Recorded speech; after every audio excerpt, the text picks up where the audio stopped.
Hello, नमस्कार। मैं सुमित कुमार आप सभी का स्टडी जोश से स्वागत करता हूँ। हम आज पॉलिटी स्टार्ट करने जा रहे हैं, इंडियन पॉलिटी। इसमें सबसे पहले हम कॉन्स्टिट्यूशनल डेवलपमेंट की बात करेंगे, संवैधानिक विकास की। जो पहले हमारा कैबिनेट मिशन 1946 में आता है, उसके थ्रू जो संविधान सभा बनता है, उससे पहले इन रेगुलेटिंग एक्ट से लेकर जो है भारत शासन अधिनियम 1935 तक जो है हम पढ़ेंगे। ठीक है, सो स्टार्ट करते हैं। पहला जो है इसमें हमारा है रेगुलेटिंग एक्ट 1773, 1773 का रेगुलेटिंग एक्ट। तो इसमें जैसे क्या होता है, पहले इसको हम एक्ट ऑफ सेटलमेंट के नाम से भी जानते हैं।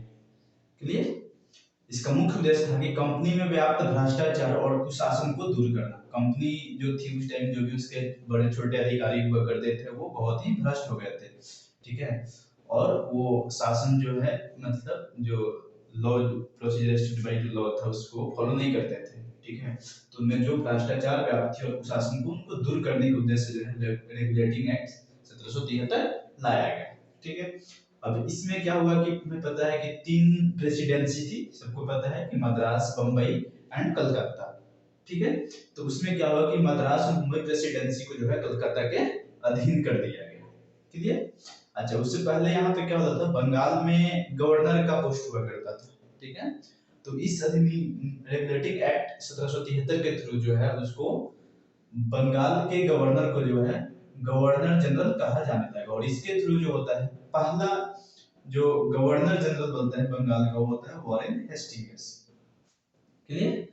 और इसी के थ्रू जो है इस एक्ट के थ्रू 1774 में कोलकाता में सबसे पहले सुप्रीम कोर्ट की स्थापना होती है। ठीक है, जिसमें 3 जज और एक मुख्य जज होते हैं, जिनका नाम था सर एलिजा इम्पे। क्लियर है। तो बेसिकली इसमें हमें पॉइंट रखना, याद रखना है कि this is called act of settlement. इसका मेन पर्पस क्या था, तो कंपनी में जो भी करप्शंस थे उनको दूर करने के लिए आया था। मद्रास एंड बंबई प्रेसिडेंसी को जो है मर्ज कर दिया गया कलकत्ता प्रेसिडेंसी में। और governor of Bengal was called governor general of Bengal. ठीक है, सो यार first governor of Bengal was Warren Hastings, ये हमें नाम याद रखना है। और इसी के थ्रू जो है 1774 में कलकत्ता में फर्स्ट सुप्रीम कोर्ट की स्थापना की जाती है, जिसमें टोटल 4 जज थे, जिसमें 3 अन्य जज और एक मुख्य जज थे, जिनका नाम था सर एलिजा इम्पे। क्लियर है। अब हम नेक्स्ट चलते हैं पिट्स इंडिया एक्ट 1784 पे, 1784 का पिट्स इंडिया एक्ट। इसके थ्रू क्या होता है कि द्वैत शासन की शुरुआत होती है। डुअल गवर्नमेंट जो हम जानते हैं, ये शुरू होता है। ठीक है, और ये चलता है हमारा बेसिकली 1858 तक। मींस जब तक गवर्नमेंट ऑफ इंडिया एक्ट 1858 नहीं आता है, तब तक जो है यह एक्ट हमारा चलते रहता है। ठीक है, कंपनी के व्यापारिक एवं राजनीतिक कार्यकलापों का जो है इसमें पृथक्करण कर दिया जाता है। मींस कंपनी के जो व्यापारिक पार्ट जो कार्यकलाप थे और जो राजनीतिक थे, बेसिकली जो कहा जाता है, तो इन दोनों का जो है वो पृथक्करण कर दिया, दोनों को अलग कर दिया जाता है। भारतीय मामलों को एक बोर्ड के अधीन, कंट्रोल बोर्ड होती थी, उसके अधीन ये कर दिया जाता है। बेसिकली इसमें जो किया है, तो जो भी जैसे सैनिक, अर्धसैनिक, जो असैनिक थे और जो भी राजस्व संबंधी थे, ये सभी को जो है एक कंट्रोल बोर्ड के अधीन कर दिया जाता है। क्लियर है। तो ये हमें बेसिकली इसमें हमें सबसे इंपॉर्टेंट याद रखना है कि द्वैत शासन की शुरुआत होती है। ठीक है, यह जो चलता है 1858 तक ये चलता है। और इसी के थ्रू जो कंपनी के व्यापारिक एवं राजनीतिक कार्यकलापों का पृथक्करण, दोनों को एक दूसरे से अलग कर दिया जाता है। भारतीय मामलों की देखभाल के लिए जो है एक नियंत्रण बोर्ड की स्थापना की जाती है। अब उसके बाद हम पढ़ते हैं चार्टर एक्ट आता है हमारा 1793। ठीक है, इसमें आता है बेसिकली क्या कि कंपनी के व्यापारिक अधिकार को जो है 20 वर्ष के लिए बढ़ा दिया गया। बस सिंपली इसका मेन पॉइंट इसमें ये है कि कंपनी के जो भी व्यापारिक अधिकार थे भारत में, उसको 20 वर्ष के लिए बढ़ा दिया गया है। क्लियर है। अब हम चलते हैं चार्टर एक्ट 1813 पे आते हैं। तो कंपनी के भारतीय व्यापार के अधिकार को समाप्त कर दिया।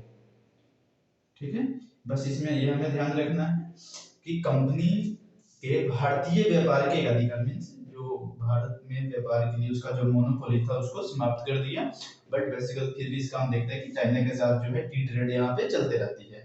ठीक है, तो ये हमें बेसिकली इसमें बस ये इतना ही पॉइंट इसमें याद रखना था, और इसमें कुछ भी जरूरी नहीं है। हम नेक्स्ट पढ़ते हैं चार्टर एक्ट 1833। अच्छा, यहाँ हमारे जो है सबसे पहले जो है भारतीय संविधान के निर्माण के कुछ संकेत मिलते हैं। क्लियर? तो ये पॉइंट सबसे इंपॉर्टेंट है, इसको हमें जरा याद रखना है। अब इसी के थ्रू क्या कहा जाता है कि बंगाल के गवर्नर जनरल को जो है गवर्नर जनरल को भारत का गवर्नर जनरल जो है बना दिया जाता है। इस तरह हम देखें तो यहाँ पे, और उसी गवर्नर जनरल में जो है भारत के जो गवर्नर बनता है उसमें सिविल एंड मिलिट्री पावर जो है उसमें उसको प्रदान की जाती है, सौंप दी जाती है। तो इस तरह से जो गवर्नर जनरल ऑफ इंडिया जो फर्स्ट जो बनता है, first governor general of India, तो वो हमारा बनता है लॉर्ड विलियम बेंटिक। और ये कहा जाए तो ये यही जो है last governor general of Bengal भी है, लॉर्ड विलियम बेंटिक। क्लियर है? और इस तरह जो है हमारा लॉर्ड मैकलाय की अध्यक्षता में जो है प्रथम विधि आयोग का गठन होता है। तो ये हमारा सबसे जरूरी है याद रखना। और ये भी विलियम बेंटिक है जिनके टाइम में जो है सती प्रथा पर जो है वो बैन हुआ है। ठीक है? अब आते हैं चार्टर एक्ट 1853 की बात करते हैं। तो ये एक्ट क्या करता है कि act separated legislative and executive of functions of the governor general council for the first time. पहली बार जो होता है ये 1853 का एक्ट जो है वो लेजिस्लेटिव और एग्जीक्यूटिव फंक्शन जो है गवर्नर जनरल के काउंसिल को उनको पहली बार जो है वो अलग अलग कर देता है। ठीक है? सिविल सर्विसेज एग्जामिनेशन जो अभी हम करते हैं भारतीय प्रशासनिक सेवा के लिए जो होती है वो फर्स्ट टाइम जो है वो इंट्रोड्यूस की जाती है। ठीक है? पहली बार। और इंडियंस के लिए जो है मैकलाय कमेटी बनती है 1854 में, उसके बाद जो है वो उसमें इंडियंस को जो है स्थान दिया जाता है। ठीक है? तो सिंपल कहा जाए तो इसमें क्या होगा कि गवर्नर जनरल ऑफ काउंसिल के जो भी फंक्शन थे, मींस एग्जीक्यूटिव और मींस कार्यपालिका और विधायिका जो भी फंक्शन थे उसके जो कार्य थे उसको पहली बार अलग कर दिया जाता है एक दूसरे से। 1853 के चार्टर एक्ट में और भारतीय प्रशासनिक सेवा मींस सिविल सर्विसेज एग्जामिनेशन जो अभी जो प्रेजेंट में होती है वो सिविल सर्विस एग्जामिनेशन को पहली बार इंट्रोड्यूस किया जाता है। ठीक है? और 1854 में जो है मैकलाय कमेटी बनती है और उसमें जो है वो भारतीयों के लिए जो है वो सिविल सर्विसेज एग्जामिनेशन कराए जाते हैं। फिर हम बात करते हैं government of India act, GY act 1858। ये एक्ट जो क्या करता है बेसिकली, ये हमारा जब 1857 की जब क्रांति होती है, 1857 की क्रांति होती है, तो उसके बाद जो है जो कंपनी की जब क्या होता है कि बहुत बदनामी हो जाती है, तो उसके लिए जो है the act made for the good government of the India, means Bharat में एक अच्छे गवर्नमेंट के लिए जो एक्ट बनाया गया बेसिकली। ठीक है? और इसमें क्या होता है कि अभी तक जो भी शासन था भारत में वो ईस्ट इंडिया कंपनी की थी, तो अब जो है वो यहाँ से ईस्ट इंडिया कंपनी के हाथों से जो है ब्रिटिश क्राउन के हाथों में जो है भारत के शासन की बागडोर संभाल दे दी जाती है। ठीक है? सौंप दी जाती है, याद रखना। और इसी के थ्रू जो है वो गवर्नर जनरल ऑफ इंडिया को जो है जो पहले उसको वायसराय बना दिया जाता है, उसको नाम जो है वायसराय कर दिया जाता है आगे। ठीक है? अब नेक्स्ट हम पढ़ते हैं इंडियन काउंसिल एक्ट 1861 के बारे में। इसमें क्या होता है कि पहली बार जो है वो प्रतिनिधि संस्थानों मंत्रिमंडलीय व्यवस्था की नींव पड़ी। इसमें वायसराय को अध्यादेश ऑर्डिनेंस जारी करने का अधिकार दिया जाता है। तो इसमें हमें बेसिकली ये याद रखना है कि फर्स्ट टाइम जो है रिप्रेजेंटेटिव जो है इसमें इंट्रोड्यूस किया जाता है और ordinance power to ordinance to viceroy first time जो इसमें ये दिया जाता है, ये हमें ध्यान रखना है। और इंडियन काउंसिल एक्ट 1892 की हम बात करें तो इसमें जो है introduce indirect election system means अप्रत्यक्ष चुनाव प्रणाली की जो है शुरुआत की जाती है वो 1892 के इंडियन काउंसिल एक्ट के थ्रू। ठीक है? सो ये हम एक बार इसको रिवाइज भी पहले हम कर लेते हैं। 1773 का जो रेगुलेटिंग एक्ट है वो हमारा, उसको हम बोलते हैं एक्ट ऑफ सेटलमेंट, जिसका मुख्य उद्देश्य है कि भारत में व्याप्त जो कंपनी में जो भारतीय कंपनी भारत में जो इंडियन कंपनी शासन कर रही थी उसमें जो उसे कंपनी में जो व्याप्त भ्रष्टाचार और कुशासन को दूर करने के लिए मद्रास और बॉम्बे प्रेसिडेंसी को कलकत्ता के अधीन ला दिया जाता है। बंगाल के गवर्नर को गवर्नर जनरल कहा जाने लगा। 1774 में जो है कलकत्ता में सुप्रीम कोर्ट की स्थापना होती है, जिसमें 3 आने जज और एक मुख्य जज थे जिनका नाम था सर एलिजा इम्पे। तो याद रखना है। ठीक। और फर्स्ट जो गवर्नर जनरल ऑफ बंगाल जो है वॉरेन हेस्टिंग्स होते हैं। क्लियर? अब नेक्स्ट हम पढ़ते हैं पिट्स इंडिया एक्ट 1782। इसमें क्या होता है द्वैत शासन की शुरुआत होती है, ड्यूअल गवर्नमेंट की, और ये चलती कब तक है 1858 तक। कंपनी के व्यापारिकों में नैतिक कार्यकलापों का जो है यहाँ पर पृथक्करण कर दिया जाता है। ठीक है? भारतीय मामलों के लिए एक बोर्ड नियंत्रण बोर्ड की स्थापना की जाती है। ठीक है? चार्टर एक्ट 1793, इसमें व्यापारिक अधिकारों को जो है 20 वर्ष के लिए बढ़ा दिया जाता है, ये हमें याद रखना है। चार्टर एक्ट 1813 में क्या होता है कि कंपनी के भारतीय व्यापार के एकाधिकार को समाप्त कर दिया जाता है। बट बेसिकली इसमें हम देखते हैं कि फिर भी चाइना के साथ जो है वो टीका बिजनेस जो है ट्रेड जो है उसका चलते रहता है। अब चार्टर एक्ट 1833 के बारे में जानते हैं, तो इसमें जो है पहला हमारे भारत के संविधान के निर्माण के कुछ संकेत मिलते हैं, ये हमें ध्यान में रखना है। और इसी टाइम क्या होता है कि गवर्नर बंगाल के गवर्नर जनरल को भारत का गवर्नर जनरल बना दिया जाता है। इस तरह जो है जो लास्ट बंगाल के गवर्नर जनरल थे लॉर्ड विलियम बेंटिंग, उनको भारत का पहला गवर्नर जनरल बना दिया जाता है। और इस तरह से जो भी उनमें सिविल और मिलिट्री राइट्स थे वो दोनों जो है उनको सौंप दिया जाता है। ठीक है, प्रथम विधि आयोग का भी गठन होता है लॉर्ड मैक्लाय की अध्यक्षता में। फिर हम चार्टर एक्ट 1853 में आते हैं कि act separated legislative and executive function of the governor general council for the first time. Means ये एक्ट जो है वो विधायिका और कार्यपालिका जो शक्ति, जो विधायक कार्यपालिका की जो शक्ति थी वो गवर्नर जनरल के काउंसिल से उसको जो है एक दूसरे से अलग कर देता है। फिर जो है सीएसई इंट्रोड्यूस करता है, मींस सिविल सर्विसेज एग्जामिनेशन को इंट्रोड्यूस करता है, और भारतीयों के लिए जो है 1854 में मुगलाई कमेटी की संदर्भ प्रदान की जाती है। गवर्नमेंट ऑफ इंडिया एक्ट 1858 बनता है। यह एक्ट जो है बेसिकली हम जानते हैं कि 1857 की क्रांति हुई थी, तो जो भी ईस्ट इंडिया कंपनी थी उसकी बहुत बदनामी उसमें होती है, जिसकी वजह से क्या होता है कि act made for the good government of India बनता है। ठीक है, भारत के शासन को कंपनी के हाथों से जो है वही ब्रिटिश कंपनी को सौंप दिया जाता है, और गवर्नर जनरल ऑफ इंडिया को जो यहाँ पे वायसराय कर दिया जाता है। ठीक है, तो ये हमें याद रखना है। अच्छा, यहाँ पे जो फर्स्ट वायसराय जो बनता है अब लॉर्ड कैनिंग, याद रखना है हमें। ठीक है, और यही कहा जाए तो last governor general of India. ठीक है, इंडियन काउंसिल एक्ट 1861 आता है, तो इसमें क्या होता है पहली बार जो है रिप्रेजेंटेटिव्स इसमें इंट्रोड्यूस किए जाते हैं, प्रतिनिधि संस्था और मंत्रिमंडलीय व्यवस्था की नींव रखी जाती है। वायसराय को आदेश जारी करने का अधिकार दिया जाता है। ठीक है, मींस ऑर्डिनेंस जारी करने का अधिकार दे दिया जाता है। और इंडियन काउंसिल एक्ट 1892 में क्या होता है कि इंट्रोड्यूस इनडायरेक्ट इलेक्शन सिस्टम जो है पहली बार जो है इंट्रोड्यूस करता है, मींस अप्रत्यक्ष चुनाव प्रणाली को जो है वो इंडियन काउंसिल एक्ट 1892 सबसे पहले वो इंट्रोड्यूस करता है।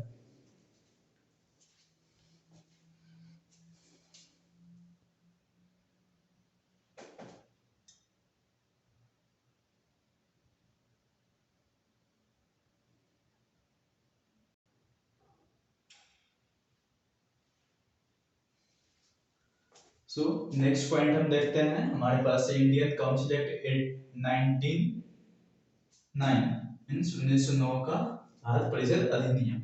इसे जो है Morley Minto reform means Morley Minto सुधार के नाम से भी जाना जाता है। It provided separate representation for the Muslim community means Muslim समुदाय के लिए पहली बार पृथक निर्वाचक मंडल की व्यवस्था करता है। ये पॉइंट जो है हमारा बहुत ही इंपॉर्टेंट है। भारतीयों को विधि निर्माण एवं प्रशासन दोनों में प्रतिनिधित्व प्रदान किया जाएगा। मींस 1909 इंडियन काउंसिल एक्ट के थ्रू यह कहा गया कि भारतीयों को विधि निर्माण जो होगा, जो भी लॉ बनेंगे और प्रशासन एडमिनिस्ट्रेशन में दोनों में प्रतिनिधित्व रिप्रेजेंटेटिव जो है वो रिप्रेजेंटेटिव्स प्रदान किए जाएंगे। ठीक है, परिषद के सदस्यों को बजट विवेचना करना और प्रश्न करने का अधिकार दिया गया। ठीक है, ये याद रखना है। गवर्नमेंट ऑफ इंडिया एक्ट 1919 के बारे में बात करते हैं। इसे हम मॉन्टेग्यू चेम्सफोर्ड सुधार के नाम से भी जानते हैं, और इससे जो होता है प्रांत में हमारा द्वैत शासन शुरुआत होता है।